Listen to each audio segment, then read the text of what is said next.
يا ذاكر الأصحاب كن متأدبا واعرف عظيم منازل الأصحاب. هم صفوة رفعوا بصحبة أحمد وبذاك قد خصوا من الوهاب.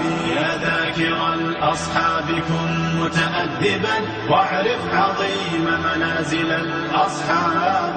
هم صفوة رفعوا بصحبة أحمد وبذاك قد خصوا من الوهاب. هم ناصروا المختار في تبليغه فجزاهم الرحمن خير ثواب. ما بال أهل الغي طال لسانهم وتجرؤوا ورموهم بسباب.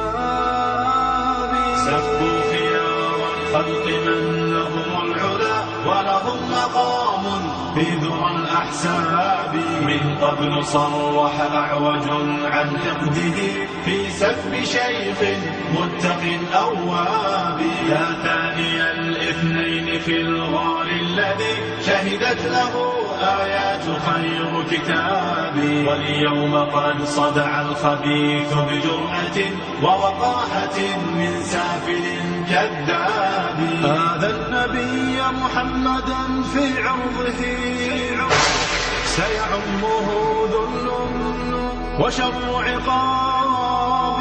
هذا النقية إن تخل المصطفى فليخسأن فسعيه كسراب. هاتيك أم المؤمنين فضلها يروى لنا في سورة الأحزاب. يا أم إني قد كتبت مدافعا والدمع مني كالندى المنساب. من ذاك يجرؤ أن ينال لسانه من زوج خير العجم والأعراب.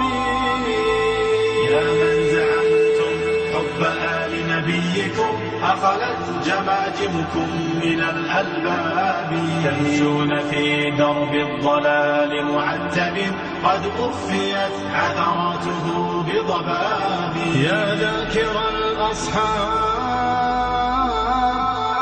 كن متأدبا. يا ذاكر الأصحاب كن متأدبا واعرف عظيم منازل الأصحاب. هم صفوة رفعوا بصحبة أحمد وبذاك قد خصوا من الوهاب.